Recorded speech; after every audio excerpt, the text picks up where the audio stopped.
Hello everyone. Hello. Welcome back to another episode of Elder Scrolls 4 Oblivion. I don't know what's happening here, but creepy. Can I help you? Hello? Hi there. Hi.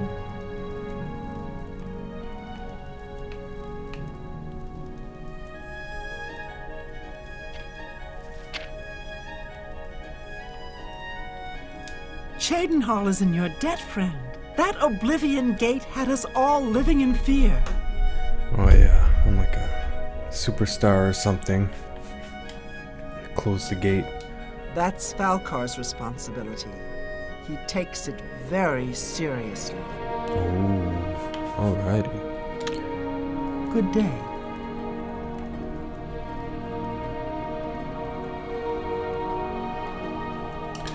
Just a second.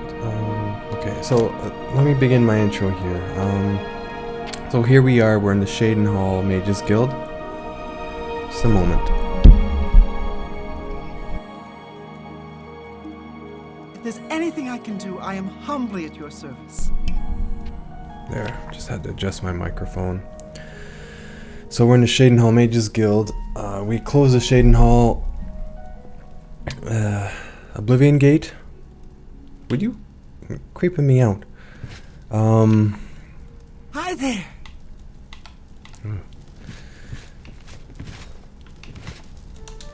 So we closed the Cheydinhal Oblivion Gate, and we asked the Count of Cheydinhal to... she's still staring at me. What a creep. I guess that's what happens when people really like you. Yeah, and we asked Cheydinhal for aid for the Bruma, because there's going to be a great gate opening outside of Bruma, and we need all the help we can get, and he offered to send some people to help because I helped him. Now, I said this episode that we're going to do a Mages Guild quest just to, get away from those Oblivion gates for an episode and, do something in the mortal realm.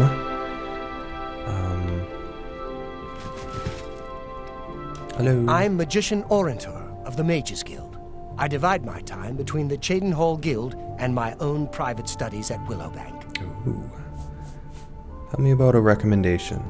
You'll need to see Falcar about that. Falcar, eh? The creepy dude we met last time. Only quality do you goods for sell? sale here. What can I interest you in? Ooh, you sell some pretty darn good spells here.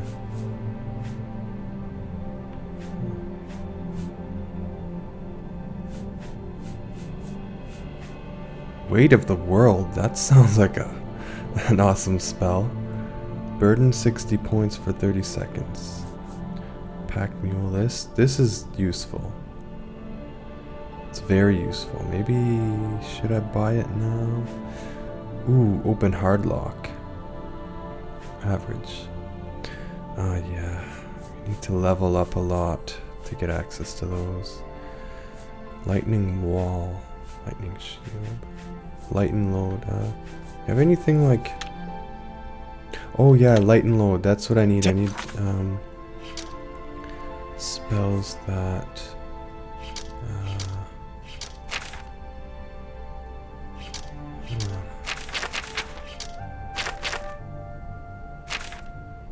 I had a brain freeze there. I'm trying to...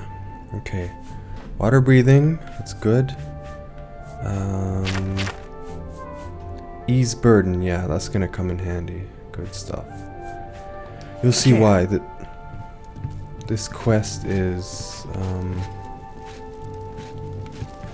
What is it?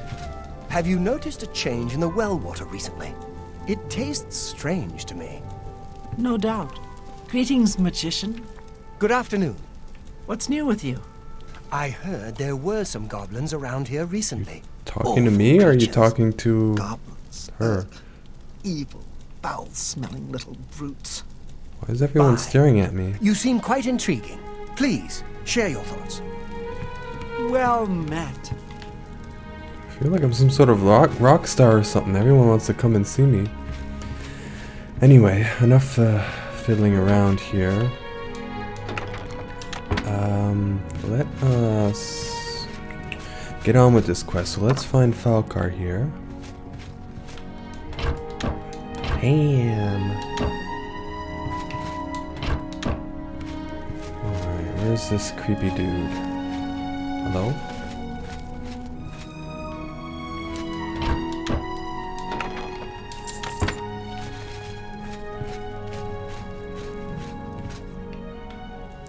I know he has a basement here.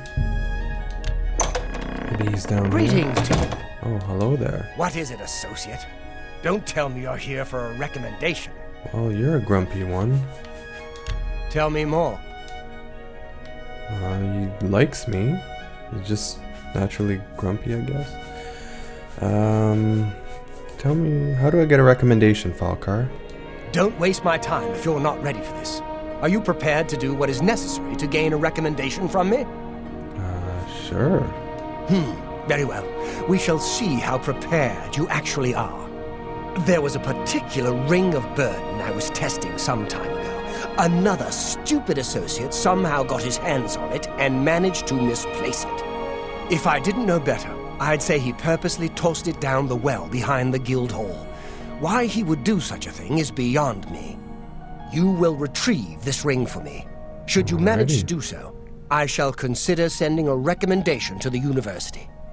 The well is locked, so you'll need the key. Dietzen should have a copy of it. Now get moving. I believe I explained your task very clearly. Find the ring, which is somewhere down in the well behind the guild hall. Bring it to me. Do you understand? Or do I need to use even smaller words? What's this ring of burden? It's not a normal ring, you see. You may find it slightly difficult to carry. Don't say I didn't warn you. What do you think about the Mages Guild, Falcar? The guild is still powerful in Cyrodiil, but poor decisions in the recent past have weakened it. Perhaps killed it. We shall see. Great stuff. Be seeing you. So I did notice the volume of my voice is a little bit loud. I turned it down this time, so hopefully it's a more reasonable level. Hopefully it's not too low. I'm not experienced enough to do live monitoring. I just never done that before. So I'm not... I mean, I could learn how to do it. I have all the capabilities, but it's just... it's gonna take some time and energy for me to learn. What the...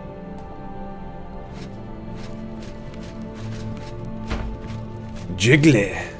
We jiggling.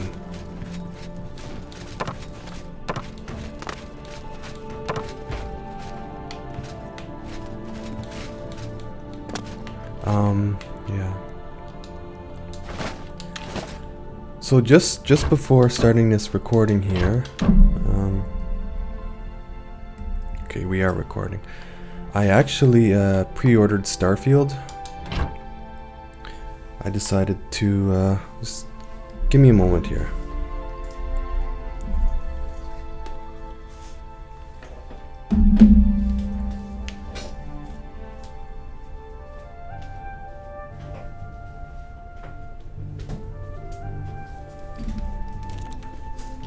Okay, sorry about that. So I pre-ordered Starfield. I know some people say, you know, don't pre-order, you know, Bethesda's known for giving shit products at launch, yada yada. But I don't know, I weighed the pros and cons. I'm like, you know, do I want to have this game for life? Do I want to cure disease? Useful. And I was like, you know, I could get Game Pass to try it out, and like, you know, just buy it. I'm not gonna waste my mental energy trying to fight myself if I should buy Game Pass or the game or not. So I actually think it's going to be quite an enjoyable game. If it's not, then I'm out. Like,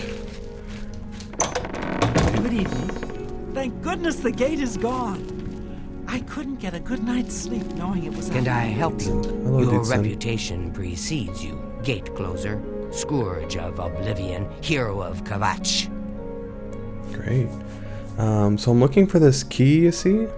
Don't tell me Falcar's given you the same task he gave Vidkun.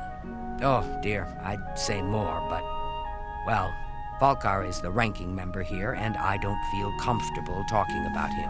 I'm sorry. I'll tell you what. Find me when Falcar's not around, and then we'll talk. Oh, yeah. After we've spoken, you can have the key. Believe me, this is important. So I have to wait, eh? Tell me about the Mages Guild. Our hall doesn't offer much in the way of training. I can teach some basic alteration skills, but that's about it. Great. Be careful, What's associate. the news from the other parts of Tamriel? Rumor has it the you Nerevarine warning has me about left something? Morrowind on an expedition to Akavir. Yeah, so this quest Has I've done not it many been heard times. from You need since. to talk to Not Dietzen when surprising Falcar's not considering around. She Morrowind's has some... violent past. We can. I don't want to... Novice. Do I have novice? I do have novice. Apprentice. I need apprentice stuff. Yeah. Farewell. So she tells you some kind of secrets, I guess, but... watermelon.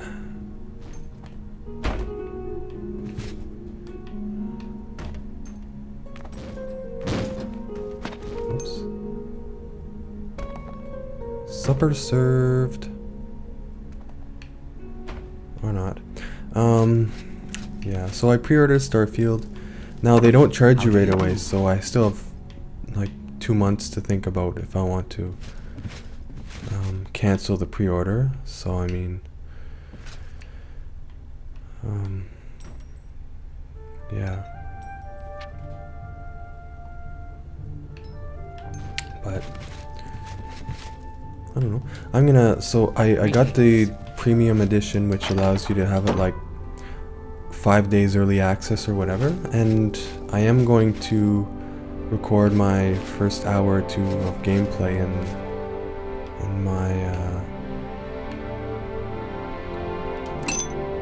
my first thoughts on it. So be prepared for that in What is it? around September 1st. If I decide to keep the pre-order, then I'll. So I need to wait.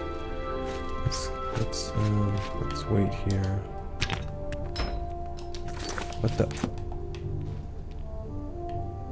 Things never seem to stay down here in Oblivion. They always seem to. Okay, so let's wait. I don't know, an hour. Let's see. Yeah. Dietzen? No. Hello. Dietzen? Hi there. Dietzen? Hi. Ah. It's my pleasure. Certainly. So pretty much max disposition. So about that recommendation. We can talk, so long as Falcar is out of earshot.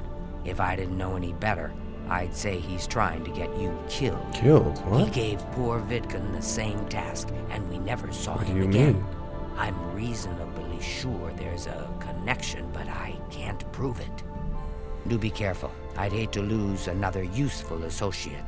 Here's the key, and something extra. I don't know if it will be of use to you, but from what I've heard of Falcar's ring, it may come in handy. And if you find out anything about what happened to Vidkun, let me know, will you? Buoyancy. Just perform the task you've been.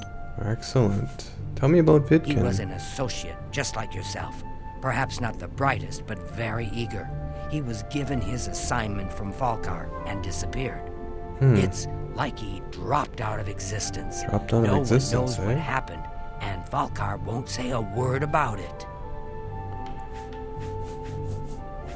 Great. Bye. So I know about this quest, so I'm actually pretty prepared. Let's put those in here. So I know what's gonna happen. Okay, go. Now, you don't, for this quest, you don't need Blade of Woe. Oh yeah, you gave that to me. It's weightless anyway, so you can put all your...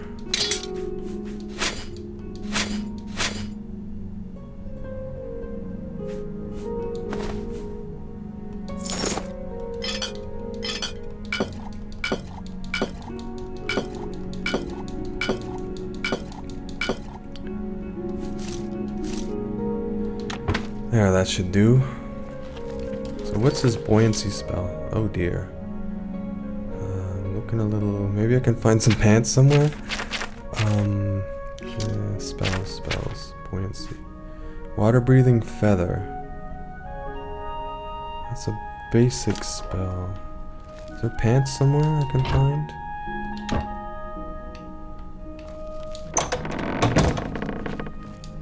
Feel a little exposed. Oh, there you go. Good enough. Also, what's that? Knight of the Thorn medallion. Kinda neat. Yeah.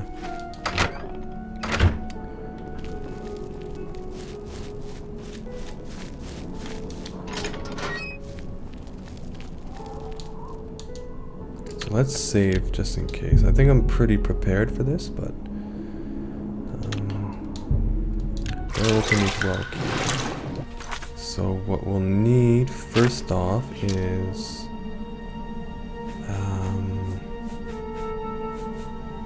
water breathing 30 seconds. This is actually a pretty decent spell. Okay. Learn root. I have 20 Nern root. Here's Vidkin. Now he has a ring of burden. You can see, look at the weight of the ring. It's 150. So basically, he drowned because he was too heavy to swim. I found the ring of burden and should return to Falcar. So yeah, basically he drowns because he's too heavy.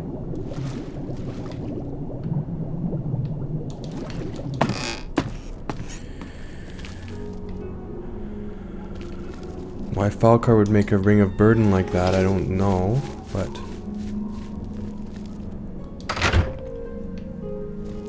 Hey, dude, I'm afraid some things have happened while you've been gone, Associate. What do you mean? It may affect your recommendation. Huh?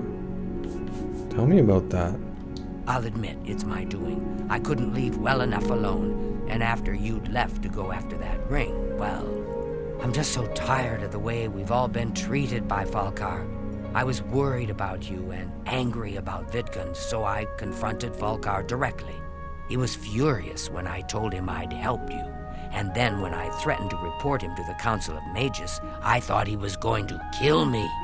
He flew into a rage. I didn't even understand some of his ranting, but he said that our days are numbered, and then he stormed out.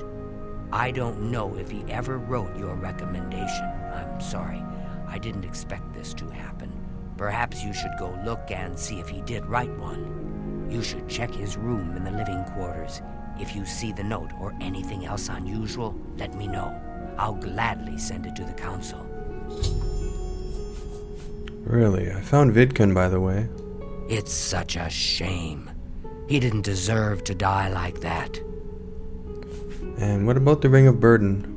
Oh, just drop it anywhere. I don't think he really cared about it. I think it was some sort of sick joke on his part. Huh. Okay. Bye. Well, let's go put the Ring of Burden in a chest. It's not really... I mean... There's no real use for it, so if this isn't a safe chest, then whatever. So be it. Actually, okay.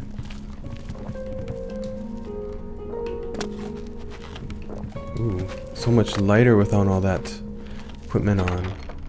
Take all. Alright, let's get back.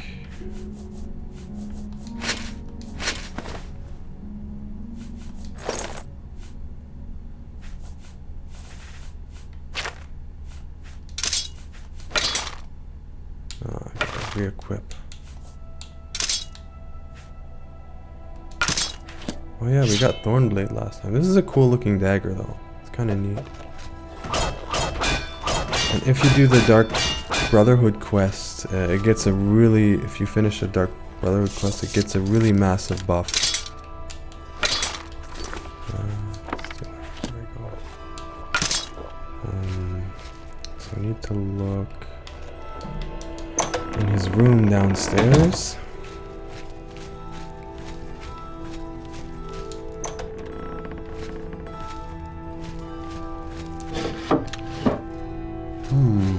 Is there a recommendation? Heal other.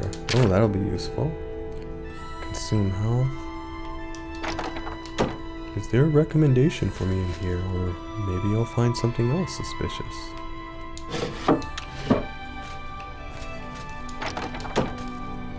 I wonder.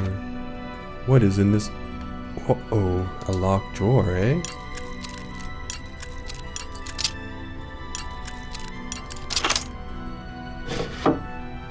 What is this? Black soul gems? Oh dear. There's no evidence of a recommendation in Falkar's room, but I found black soul gems.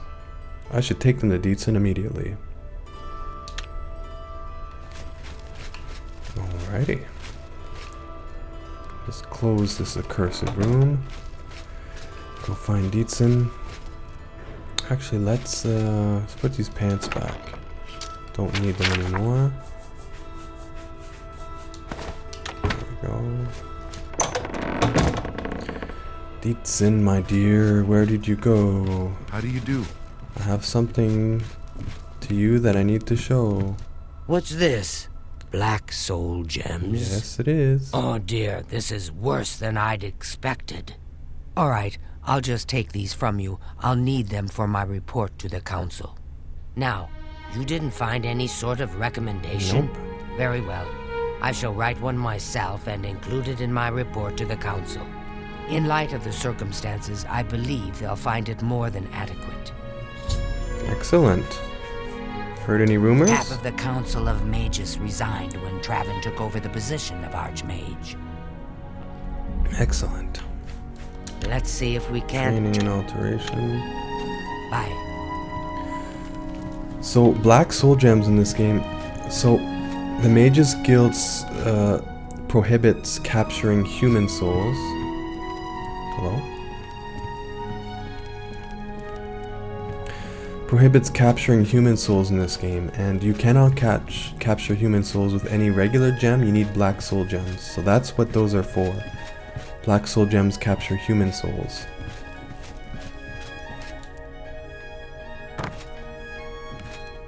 At least if I'm lore accurate, that's... What? Your neck is looking a little... Anyway. So yeah, it looks like I got my first recommendation.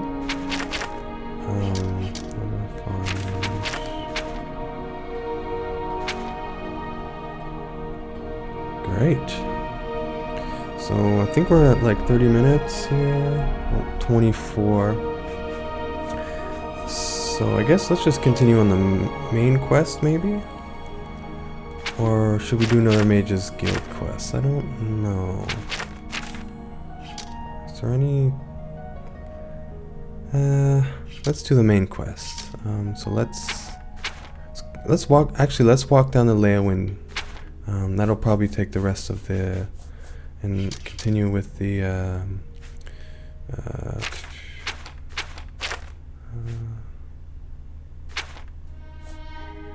where's current quest? Okay.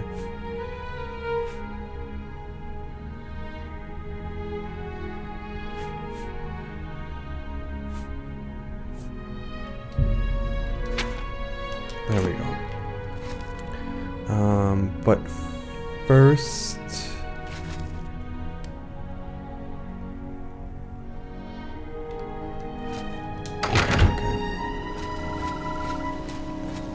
let's fast travel to Coral, unload some of our equipment. Our safe chest here.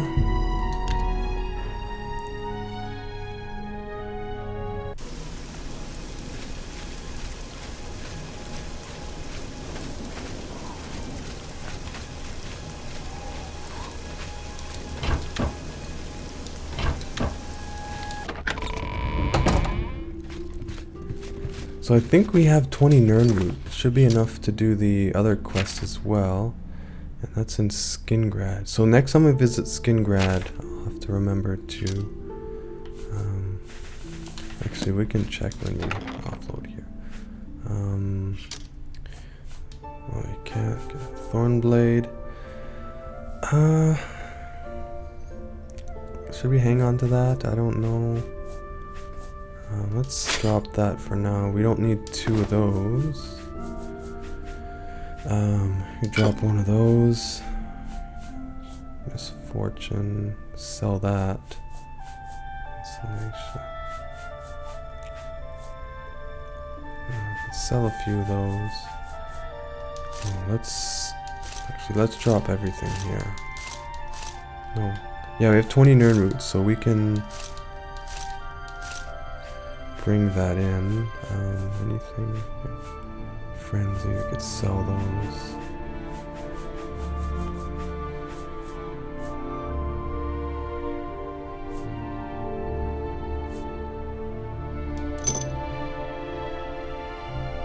Oh, so this is the sigil stone we got last time. Shock damage 10 points on strike, Night Eye and Cell. So Night Eye is kind of useless. Ooh. Yeah, in our case anyway. But shock damage could be useful. Drop that for now. Great. So we'll walk to Leyawin. If we have enough time, we'll sell some of our stuff too. But let's head back here. Actually, let's check these chests. Maybe there's...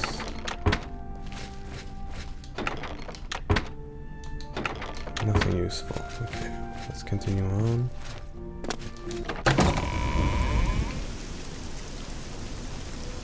Huh? I think it was just moving. So yeah, I looked up the bow I was talking about. There's a bow in this game that... it's in that gate right there. There's a bow called something burden. It does fire damage and it does 2 effects. And I read about how to get it. It's in that gate right there anyway. It's a little bit hidden. It's kind of obscure, but let's head back. Let's head outside.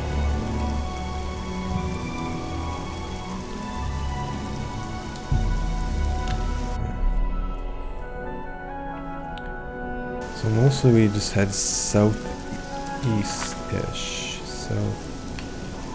Mostly south. A little bit east. Okay, so east or west? East. West, southwest, sorry. Confused. I don't know, my brain's not working today. Yeah.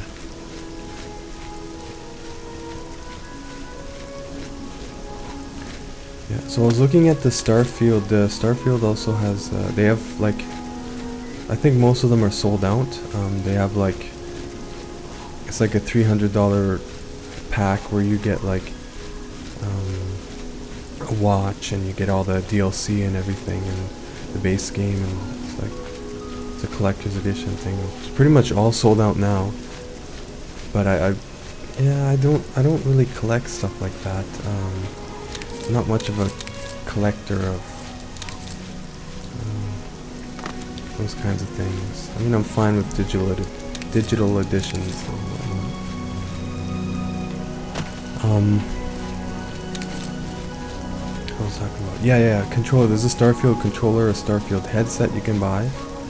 The controller looks decent. It's a nice design, and I think there's a functional benefit to it too, because the buttons are labeled, which can help people new to the game. And I was tempted to buy it, but the game is expensive on its own.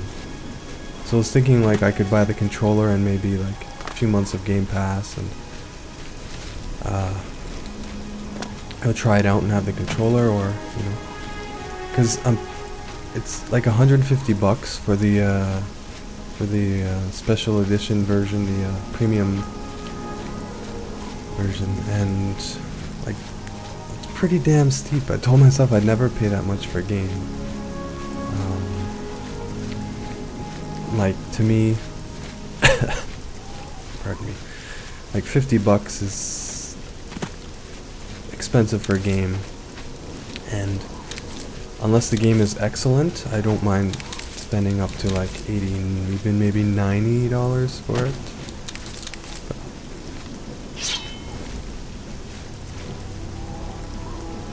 Something after us. Mud crab maybe? Oh yeah. They're really slow. But I mean, you're getting a DLC when it becomes available, so that's a bonus. You're basically getting a game and a half, sort of. Plus some extra little stuff. And early access, so you're paying for like exclusive things and whatever. I mean, if it's a great game, I don't mind supporting the company. You know, take some of my money. But if it's a flop, that's the problem. Then, you know, I'll regret to have supported them. But yeah, we're back to the controller. The controller looks excellent, and the headset is cool. It's got some sort of special features with it. And I've been meaning like to have a headset with the microphone will make things a little bit easier. Right now I'm using a USB microphone attached to my computer, and I'm streaming the game.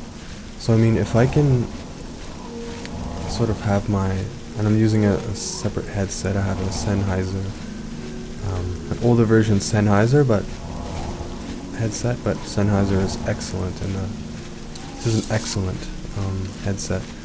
So I mean, together my USB microphone and the headset have great audio and recording quality. Now, if I want to buy this headset, if the audio is not great and the voice recording isn't great either, I mean, I've felt like I wasted. It's like $150. I mean, it looks cool, but I mean, I'm not one that just pay for stuff that looks cool that doesn't have any functional benefit. Plus, I don't like flashy things either. Oblivion Gate. So where are we on the map? We're getting there. We're getting there. Yeah. So I mean, if you're buying a controller, the game, and the headset, you're paying like over $300, close to $400.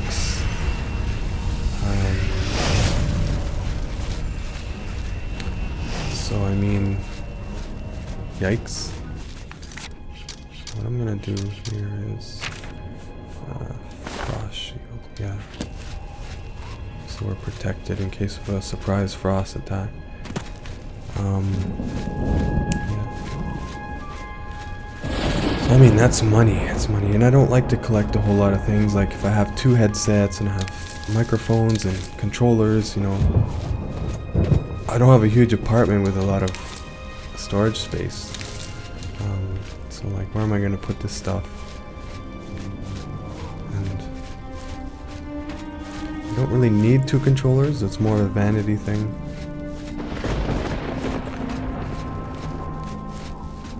I don't know.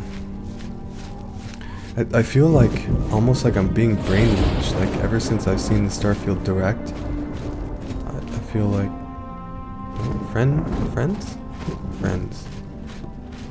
I feel like I've been like. Hello, Father. If you're all alone in the woods and you see a troll coming, you run. Problem solved. Father. Next question. I've heard others say the same. What? Goodbye, darling. How does the day greet you, friend?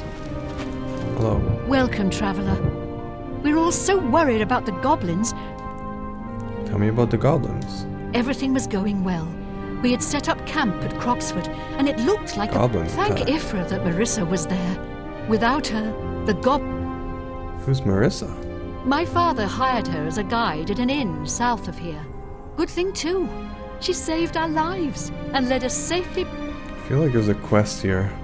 It was my father's dream for us all to start a new life there. Who's your father? Barthel Garnard is my father. I'm worried about him. I think it'll break his heart if... So I guess if she's married, her care. name would have changed, but we don't have the same names. Is that your husband here? What? Oh yeah, Good married. to see you. Hello. Hello? Hello, my friend.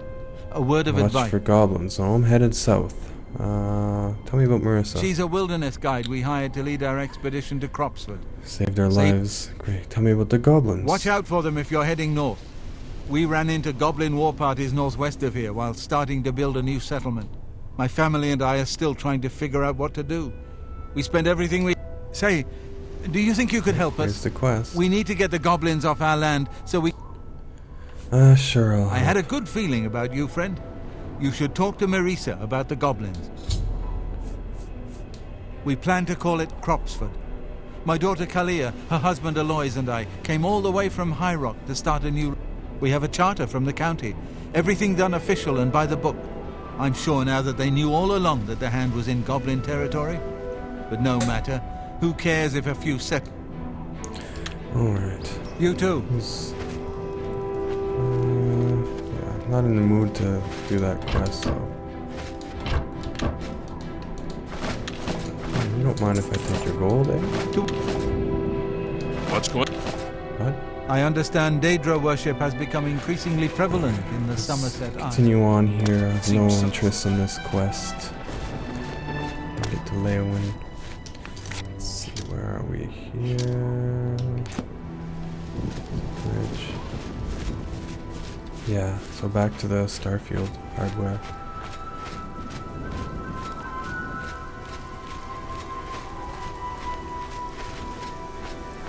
Yeah, the hardware looks awesome. Feel cool to have, but friend or foe? This looks like a foe. Not foe.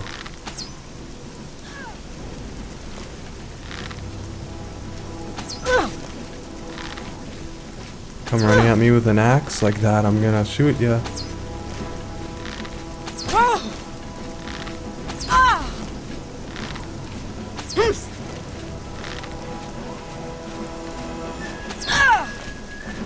Don't give up. Is she dodging my arrows? Or is that just like chance?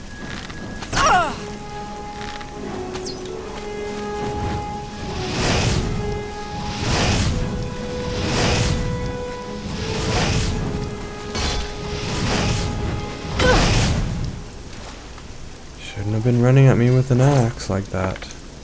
You know, you get yourself killed.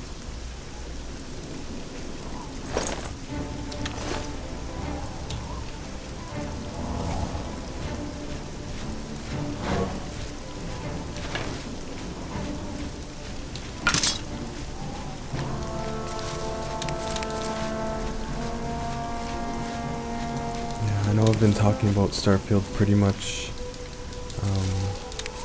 every episode, but yeah, that's what I was talking about. I feel brainwashed ever since I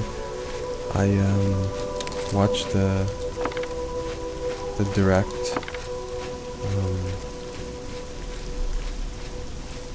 It's like, you know how marketing and advertising and stuff uses psychology to sort of influence you to buy. They prey on human nature and on human natural instincts, and to try to motivate you to want to buy their product. And like a lot of times they'll juxtapose happy people alongside their product, people getting along, so their product, like, oh, it makes you think. They don't say it, but they imply, like, oh, buy our product. It'll make your life better, it'll make you happier, and you'll make friends. And it's not true at all. Like,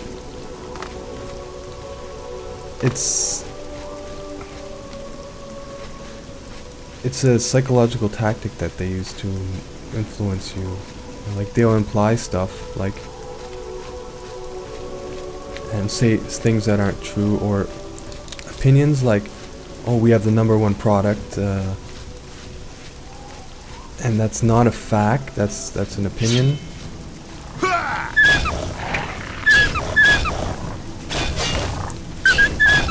But they're allowed to say those kind of things. So back to the point I was going to make is that I feel like I had some like subliminal brainwashing, like, to buy the product. I don't know why. I've been trying to think of like what it is that's sort of getting me addicted to the idea of having the game. Either they had some good advertising, or you know, there's some sort of implied messages that are working for me to motivate me. Just want to see what time it is. 3:36 p.m. But nonetheless, I guess it's a fact of my reality that I'm sort of excited for this game. And whatever powers are at work influenced me to pre-order the game, so if that was their intent, then they've succeeded on me. I tend to think of myself as a critical thinker, being very aware of all the forces and influences on me and stuff. But even the best critical thinkers can't mitigate all mental biases, and the best inoculation you have is to know about the biases and how they function, but even then, it doesn't make you impervious to these sorts of things. Oh no.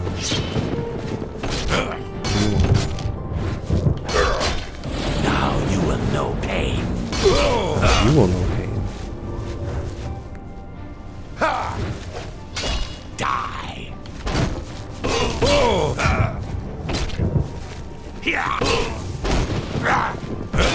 Let's get this over with.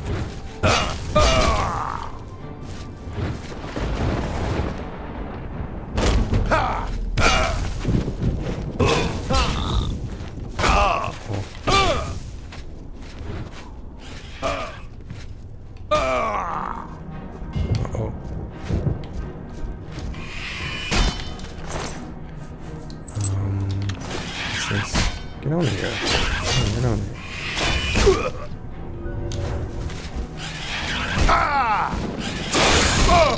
Have to get me when I wasn't blocking, eh?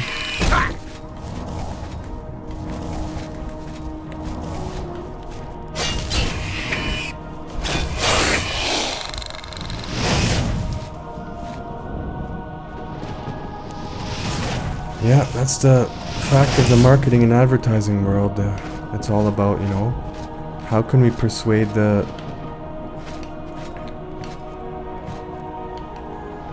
consumer to buy our product? What can we use? And a lot of marketing and stuff have stuck. Can't have training in psychology, and they use psychological principles. Like, there's so much that goes into advertising that you can sort of influence people. Like, a lot of cigarettes are red because the color red is usually connected with love and sort of boldness, danger, and so it works for men and women. Women like romance. I have a feeling it's stuck. Like romance and love. So if your product is red, it sort of gives the idea of like love. There's so much that goes into marketing.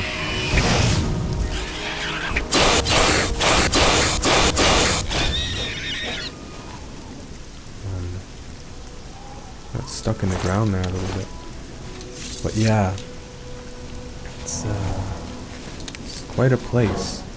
I usually turn off advertisement, like turn off the sound, and I try to like not watch them because they're made to influence you subliminally, to motivate you to take certain actions. So, and we don't notice it. We don't notice it when you watch it. Like, you know, when you watch a commercial for a hamburger, and all of a sudden, like Burger King or whatever, McDonald's, and you're like, oh, now I want a Big Mac. They've succeeded. They've influenced you and motivated you to want to have their product. And you don't notice that all the powers that influence. Oh crap! I'm going the wrong way. Powers and influences at work.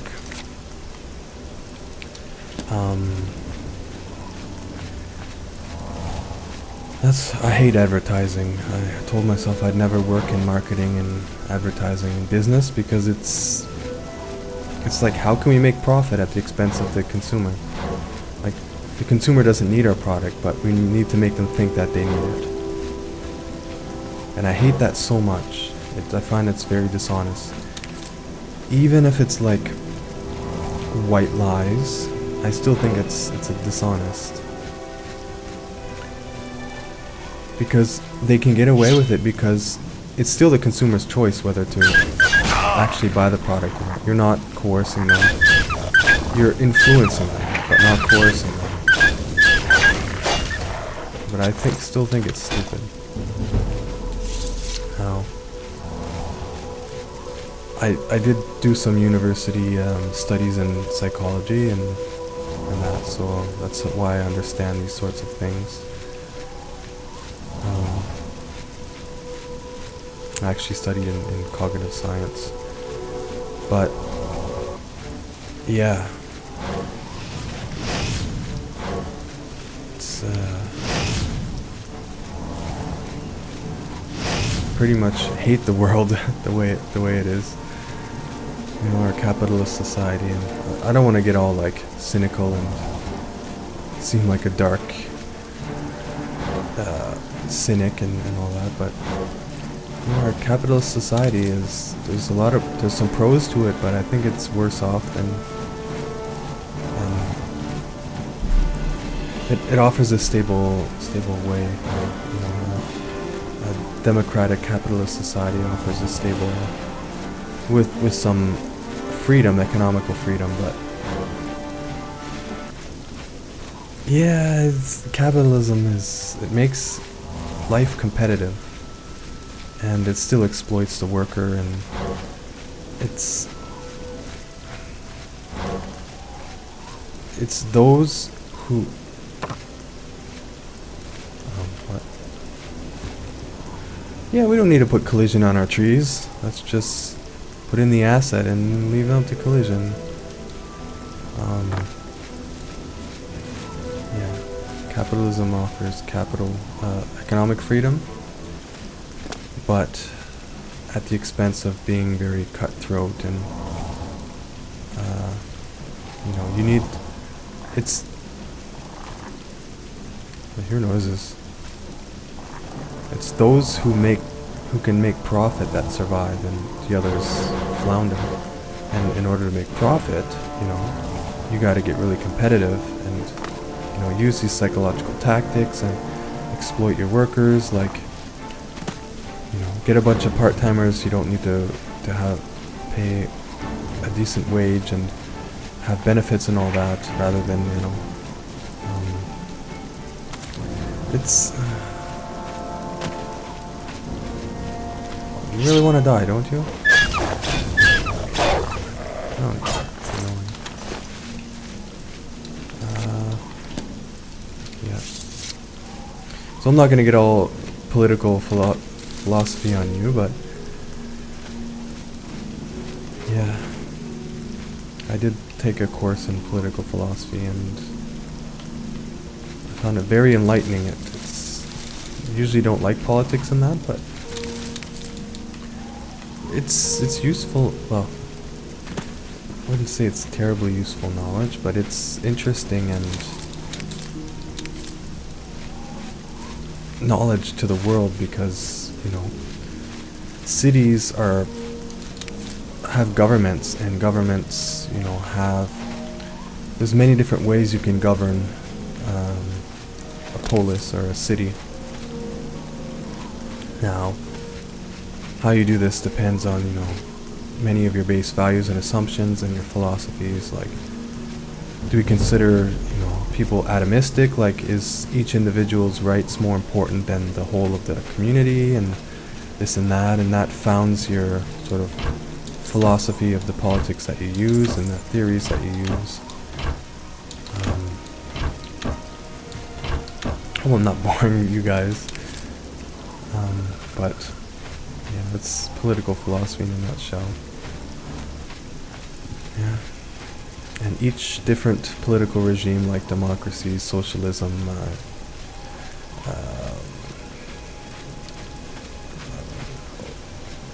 oligarchy, and all that, is based on the different sort of base philosophical assumptions that you have of the world. Yeah, it's still a bit of a trek there.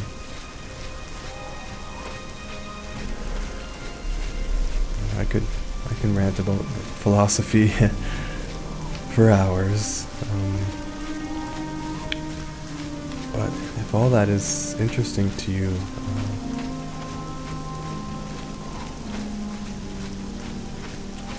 I don't really have any sort of recommended sources. You can look into Aristotle's Politics. He's sort of one of the founding Western people of political thought. There is a book called The History of the Peloponnesian War. That's an excellent survey of some of the wars and political situations of the ancient Greek world, Athens and all that. Athens is like the first democracy ever. Is that something over there? Athens is like the first democracy, and it ran through despotism and democracy and all that, and there were wars and big, like, huge historical wars, and that some of the greatest wars in human history. Actually, I want to get those herbs down there. This is a bit of a rarer herb. Oh, come on. And yeah, there's some interesting stories there. There's one of the towns outside of, one of the homesteads outside of Athens at the time that was getting assaulted by was it the Spartans? No, it wasn't the Spartans. One of the other sort of sides. And they were assaulting, like they were sieging the wall, and they were assaulting for like months and months and months, and they were trying to get in. They had a wall, and they were trying to break down the wall, and they were so smart, the people inside. Eventually they gave up, because the other side had many more resources and stuff, but they put up a damn good fight. Pardon my language, but they use all sorts of tricks and tactics to extend their survivability, but ended up giving up in the end to save their lives. But yeah, some of the wars described in that book is, oh man, it's, if you like historical wars and stuff like that, I recommend you give it a read. It's excellent in understanding sort of historical political philosophy, and that's like basically the foundations of Western political philosophy stem from those times. And well, we use a democratic system, so yeah, I'm not going to that gate. Let's continue. Oh yeah, this is part of a quest there. We might even see the guy. But yeah, I took a course in history of Western political thought, so that's where this stems from. I studied some of the heck? What the hell?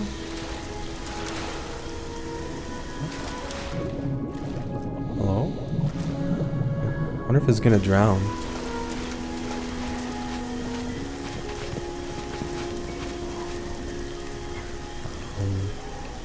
Where the heck are we? I wanna go this way. Yeah. But Plato's Republic 2, we looked at in the course, and he describes different sorts of regimes, and he describes the perfect city, the perfect regime, and how to. He sort of describes how he would govern the perfect city, what sort of things should be in place, sort of the systems in place, and that, and you know, some literature should be censored and all that. He censors some because he believed like fiction was detrimental because it makes people think of like realities that aren't real, and people believe those realities and think they correspond to reality, but they're just fictions. And I agree with that. I mean, not censoring material, but some fiction can be very useful tools as well. But it's like when kids and teenagers watch shows on TV and they say, "Oh, I wish my life was like that," or "That would be cool," and they start acting like the people in the fictional shows. So it influences us, and we start to want to make our reality want to be like TV. And that's true. But yeah, he basically had like a class system where, you know, from a young age, you basically condition children and train children. He believed there were certain dispositions, but people could also be trained in a way. And he'd put them through like we'd probably call that cruelty to children these days, but put them in situations like fearful situations and see how, like, based on their disposition, how they react, if they're brave and honorable, or if they run in fear and freeze up. And he would basically label you, like, if you were a coward, like, oh, you'll be a farmer.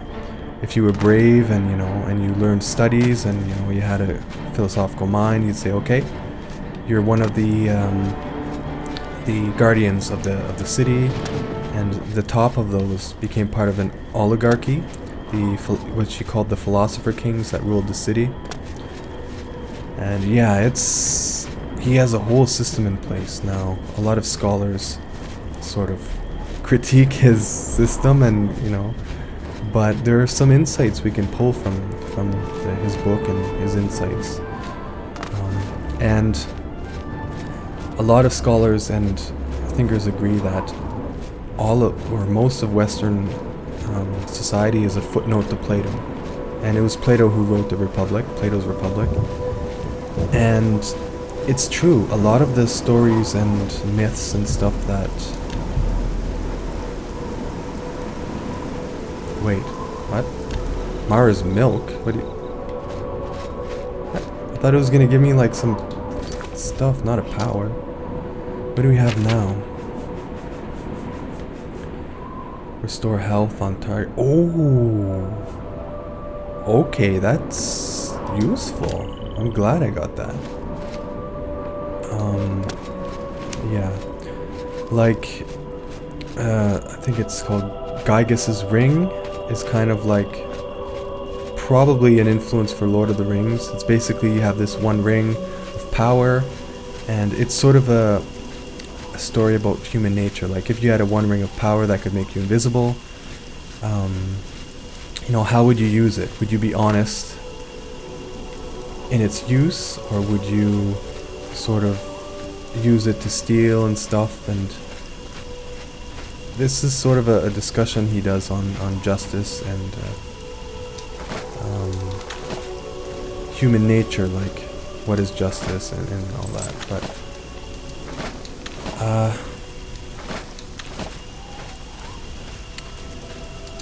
you know what? I might actually call this episode philosophical discussion, because like 2/3 of it I'm talking about sort of philosophy and discussing things. But yeah, a lot of the sort of stories and a lot of big blockbuster hits, Hollywood movies, use some of his theories, ideas, and myths. They adapt them to the big screen. I forget, I don't know the names of the movies, but there's one about his idea of different people being different minerals. Like I said, some people are born like iron, some people are born bronze, some people are born gold, and sort of influences the disposition that you have. What's this? Hello? What the heck?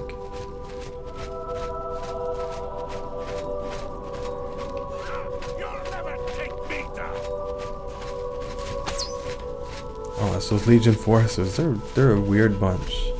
They try to shoot at everything that moves. Yeah.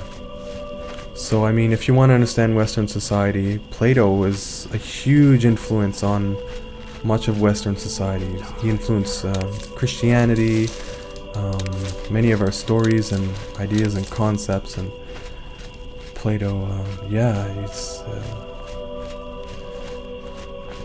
he's sort of like Plato's and Aristotle's works are canon in Western philosophy and Western thought, sort of like how the Bible is the canon of Christianity. Sort of Plato's and Aristotle's works is the canon of Western philosophical thought, in a sense. I mean, they're different, but yeah, Plato and Aristotle are huge names, and why we continue to study them after 1,000, 2,000 years, or 2,500 years even. Yeah.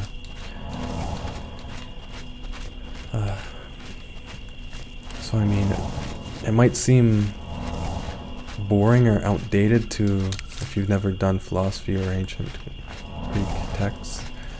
And going into my first ancient philosophy course, I thought that too. I'm like, why? Hold on. So it's a little over an hour now. We'll go into Leyawin, sell some stuff, and call it there. But yeah, going to my first ancient philosophy course, I was like, yeah, it's gonna be kind of boring, but I found it super interesting. Like, some of the ancient thinkers, they were geniuses of their time. They didn't have all the scientific tools and knowledge and databases and libraries and stuff they do now, but a lot of the ideas they had, while crude and not completely factual, what the heck?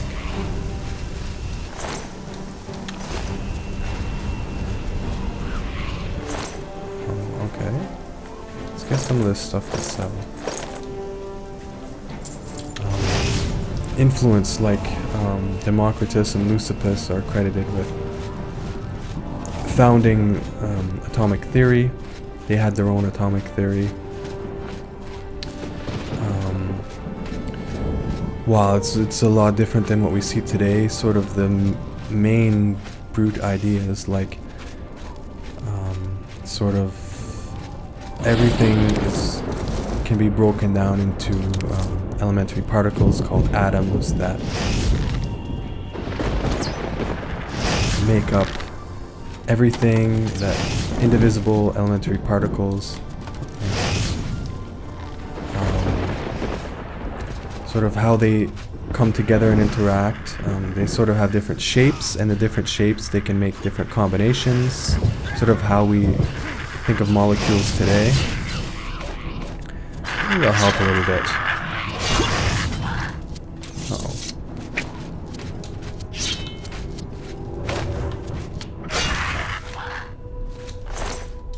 And yeah, so they have these ideas of like different elementary particle shapes and how they come together and interact, and they can form different. So it's a very, very crude atomic theory that's been founded on and refined up until the current day. I mean, you might think, well, this is sort of normal that we think of like atoms and stuff, but that's just one of the many metaphysical ideologies we can have of reality. Like, some philosophers of mind, like George Berkeley, thinks that the only things that exist in reality are spirits and ideas. So we're sort of these spirits existing in some sort of realm or plane, and we're just sort of having ideas of all these stuff. Like, the ideas that we have are very persuasive to lead us to think that, you know, physical objects exist. Like, I knock on my table, I have the idea of the sound and the hardness and the solidity in this. But those are merely illusions through the ideas that we have, and there is no physical reality. And it's God that sends us, that holds all these ideas and makes them concrete to us and this and that. If you want to read up on it, you can. That's a very basic, crude description of his idea, but he's an idealist through and through, and he thinks like everything is just ideas, basically. There's no physical world. On the other extreme, you have, you know, physical materialism, where all that exists is the physical, and the mind is just the spirit, and consciousness is just illusions of the effects of neuronal firings and that. So, I mean, there's a lot of basic assumptions you can have that constitute how you make up the world, and I'm actually studying this sort of stuff and working on a project, this very project. Not the summer project I talked about, but another sort of personal project. I'm trying to determine sort of what we can know for certain about life. And the three axioms that I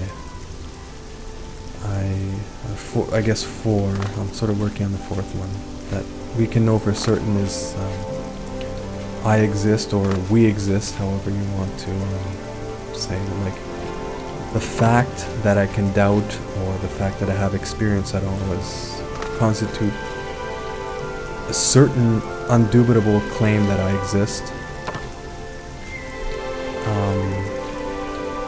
Now, we know that we have experiences, various experiences, that, like, to exist is to have experiences. You can't have experiences and not exist. And then that also means that if I don't make my own experiences, like, I don't have the experience of making myself experience. So there must be something external to our conscious experience that determines, or I don't want to say determine, but produces our experience. So that's three things there. I exist, I have various experiences, and something external to me exists.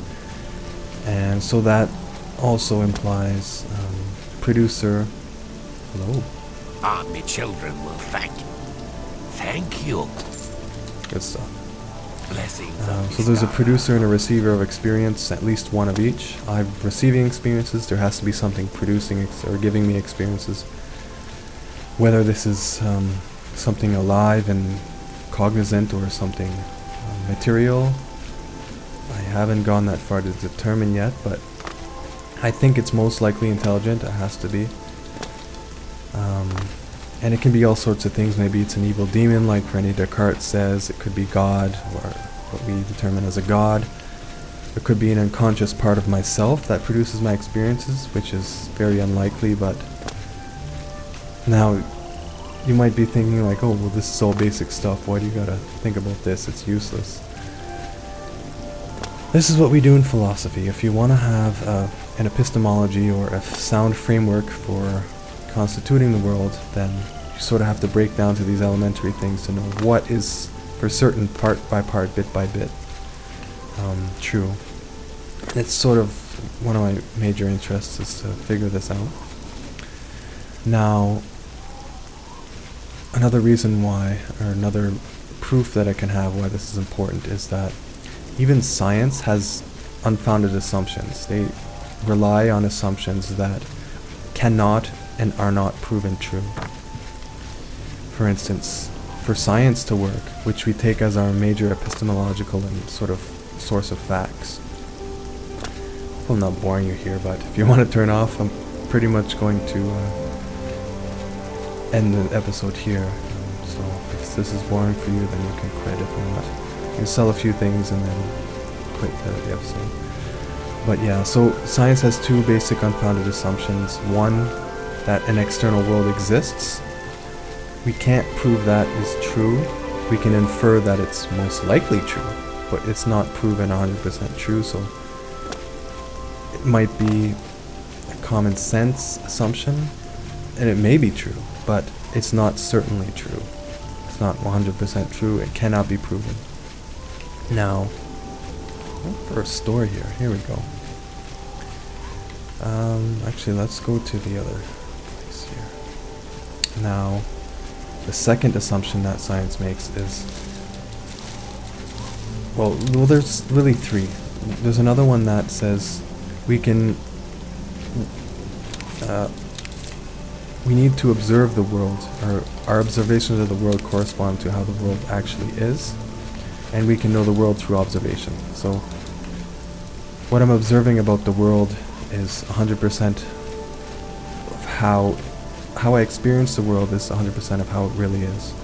So there's no veil or intermediate in between me. Like, if a evil demon does exist that's producing my experiences, that wouldn't fly in science because we can't experience that, so that's not how it really is. But anyway, that's the basic gist of sort of some of my philosophical interests and intellectual interests. How do you do? What the? How do you do? Anyway, if that stuff interests you, I actually have I blog about these sorts of things.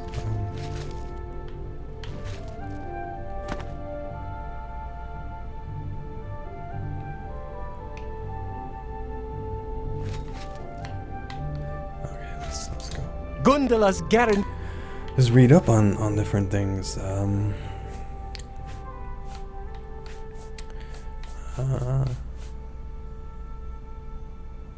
Yeah, persuade We'll see. first. Okay, so we're gonna do here. You don't make me laugh. You're a good one. Not you. You're pathetic. That works for me. No, you're pathetic. You too. I hope I can help. I hope I can help. I offer the finest goods and lowest The prices finest kids and lowest prices, huh? in all. I think it's a bit high. Here it is. Try that first. Have anything interesting for sale? No? No unique items. Okay, sell this stuff. You need to make a bet. They're all trying to drive me out of.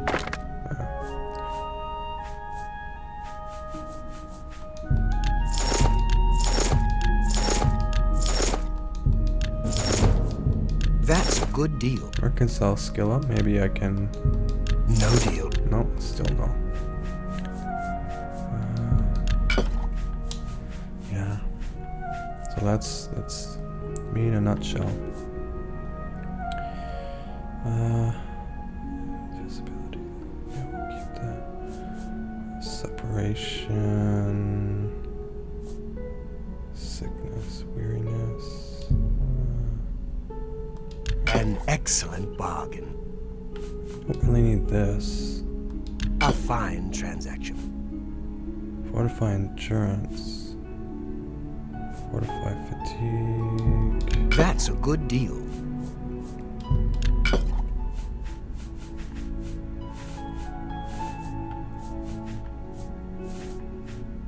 Yeah.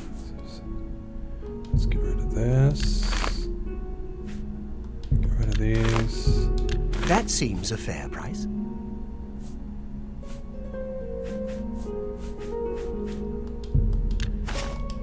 Up. Farewell. Great. Yeah. So.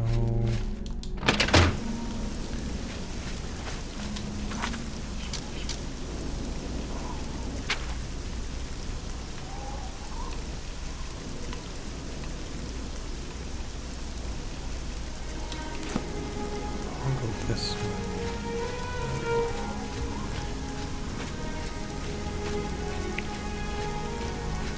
I guess I'm learning around here. Did I already pick it up?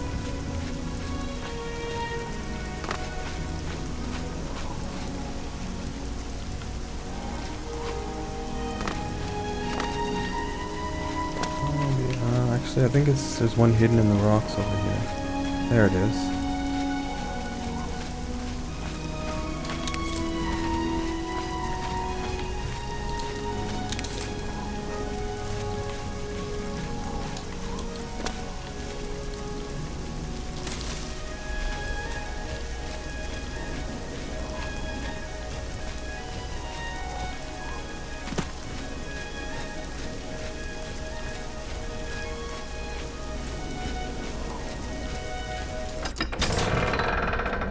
Wait.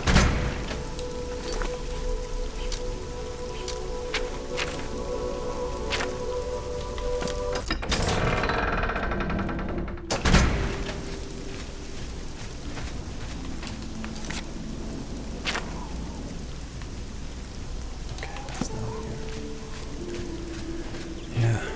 So pardon for my philosophical ramblings.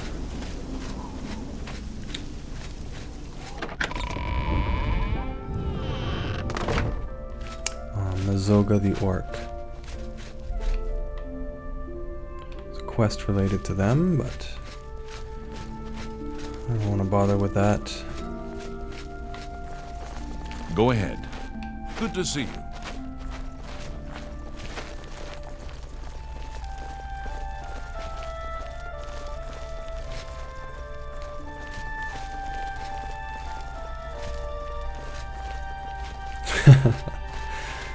How are you?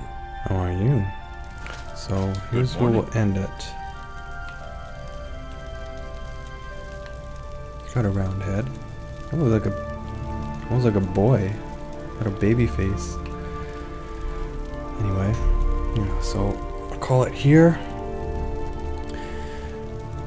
This has been another episode of Elder Scrolls 4 Oblivion. This is WilNF signing off.